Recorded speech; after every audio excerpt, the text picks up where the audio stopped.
the victim, it obviously matters to him in the sense that he's in pain and agony. But ultimately, it doesn't matter that he was ever in pain and in agony. The whole thing just degenerates into utter meaninglessness and insignificance. I don't mean to suggest that the torture didn't do a bad thing to this person, but ultimately, it doesn't matter.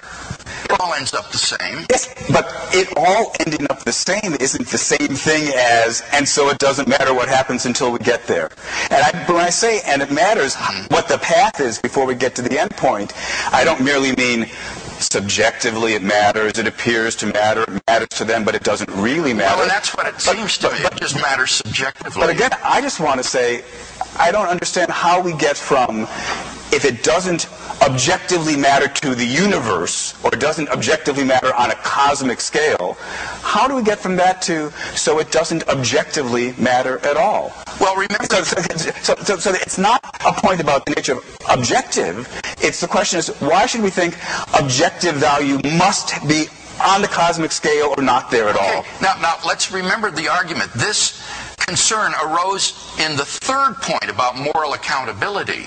This wasn't in the first 2 points about objective moral values and duties. What I said was, with regard to the third point, even if objective moral values and duties exist, they become irrelevant because they're inconsequential. So my third point about moral accountability was simply to say, on atheism, even if there are objective right and wrong and good and evil, there's no moral accountability, and so one might as well just live as he pleases. And might as well. Might as well means there's no reason to live one way versus the other unless it makes a difference on the cosmic scale. It just seems to me that the same questions being, to my ears, begged yet again. It matters perfectly. There is an objective, categorical reason, not a matter of opinion. There's a fact of the matter about the compelling, overriding reason that you are irrational to disregard, even though, in terms of the heat death of the universe, it won't stop it. But for all that, there's an objective reason not to behave this way. Yeah, that would be to say you have an objective moral duty. And for the third point, I was willing to grant that. But the question here is the deeper question about why adopt the moral point of view. And that can't be a moral answer because you're asking the question, why adopt the moral point of view? I think the concern that I have in this third point is that on What's the answer that you believe you get a let me explain. I think on the third point that what I'm trying to say there is that on atheism or naturalism, that prudential value and moral value are on a collision course with each other. That what it's prudent for me to do is often in contrast or in conflict with what's moral for me to do. And prudence would seem to trump morality in terms of one's self-interest in virtue of the fact that it makes no difference how you choose. But on theism, where there is moral accountability, you can consistently make choices that go against your self-interest and sacrifice self-interest and prudence for the sake of the moral value and moral duty. Because precisely you'll get it back in the end, and so it's not really in the long term a self-sacrifice at all. That's the thought, yes? Well, that wasn't what I would. That wouldn't be the way I'd put it. It's not that. But that is the reason that you think you can resolve the conflict between prudence and and morality, because God makes it be the case that unless you act morally, your self-interest won't actually be furthered. That's right. How the solution yes, is. That's right. That they'll be in harmony with each other ultimately. So you're completely right. I don't believe they're in harmony. Yeah. But that doesn't mean I believe the only rational thing to do is to act prudently. On the contrary, I believe there's greater reason. This should be a form of a question, like Jeopardy. Put this in a form of question, shall we? Yeah. Why not believe that moral reasons outweigh prudential reasons? The mere fact that there's a conflict doesn't commit the naturalist to the claim that the prudential ones are the weightier ones. All right, but there is that conflict, and for many people, I think, as I said, this can have a demoralizing effect upon a person because ultimately his moral choices make no difference either for himself or for the good of the universe. And I suspect that this will be demoralizing in the way that Adams suggested it would.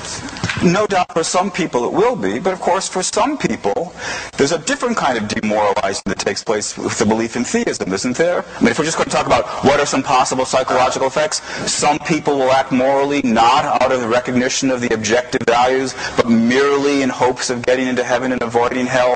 There's something morally off about that as well. Yeah, I agree. So both sides face certain empirical questions about, certain people may misread the implications of the view. That strikes me as a standoff at best. I don't know. I'm not sure that the person who acts in self-interest has misread the implications of the atheistic worldview. That's because you've yet again assumed that if we're naturalists, we must assume that prudence, either there are no moral reasons at all, or if there are, they're inferior in strength to prudential reasons. That doesn't seem to be a follow from naturalism at all. If we had more time, obviously we can only begin to scratch the surface of this debate. If we had more time, I'd lay upon you my elaborate theory of the nature of practical reasoning, according to which prudential reasons are less significant than moral reasons. This is a view that I think is completely compatible with naturalism. Perhaps we can get into it with some questions. Okay. So how can we justify the punishment?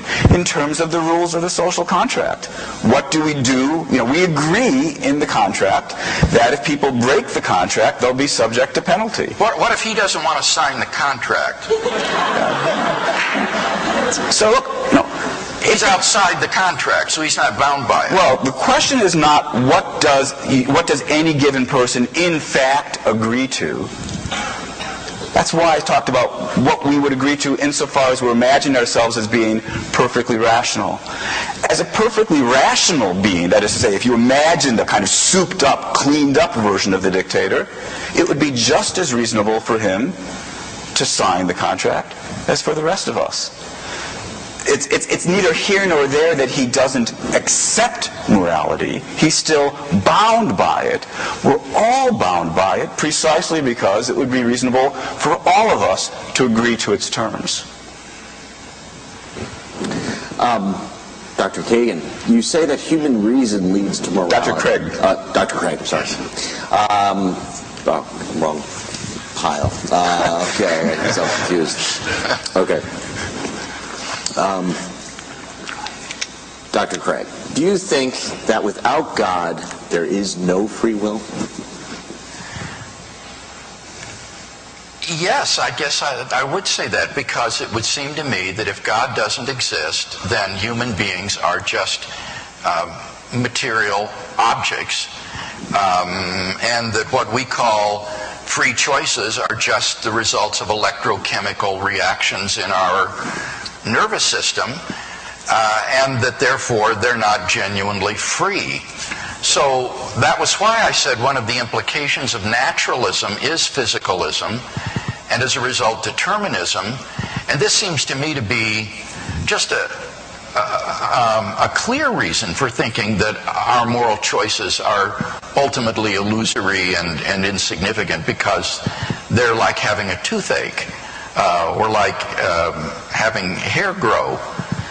There is no sense in which a personal agent freely chooses between A and not A in making a moral decision. So I guess I would say that. Shelley, it seems like there are a lot of people are hung up on the Nazis. Yeah. They're bad. They're objectively bad. Let's be clear about that. But it's hard for them to, it seems like, just based on the questions, it's hard for people to understand how we can objectively say they're bad when, if they won, would they still be bad? If they were the ones kind of running the world and dictating morality, would they still be objectively bad in your view? Yes, the suggestion is not that it's a matter of a popularity poll or who wins the Second World War or which way history goes.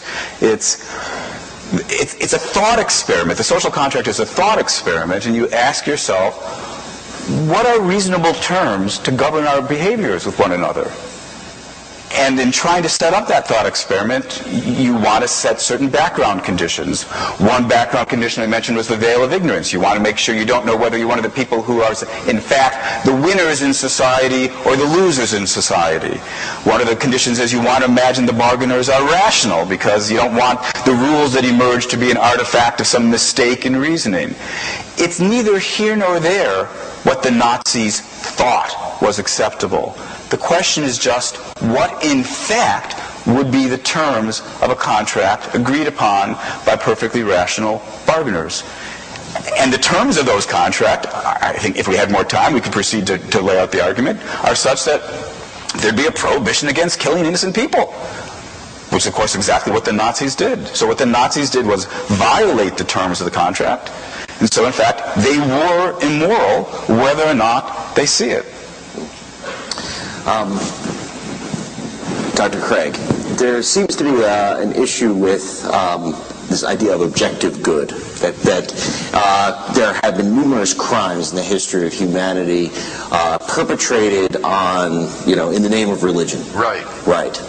How do you grapple with that issue? I'd like to use religious examples of atrocities to help communicate to students the difference between objective good and objective evil.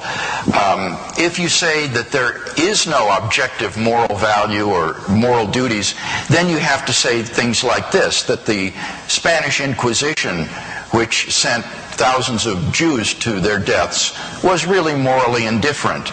That the Crusades, which enlisted children to send off to war and then were ultimately sold into slavery, was a morally indifferent act. That religious intolerance is morally fine.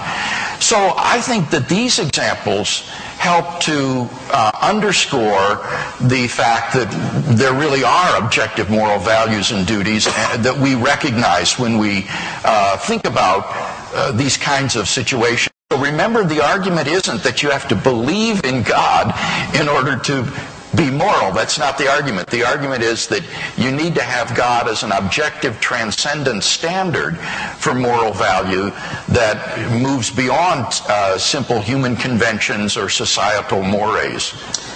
But why do we stray so much? Why do these things happen so often in the name of God? Right. If you would ask me that as a Christian philosopher, I would begin to talk about Christian doctrine of sin. That we're morally fallen persons, that we're corrupted, and therefore in desperate need of God's moral cleansing and forgiveness and rehabilitation in our lives. And that these moral issues bring to the fore our desperate need of God as a moral healer and forgiver.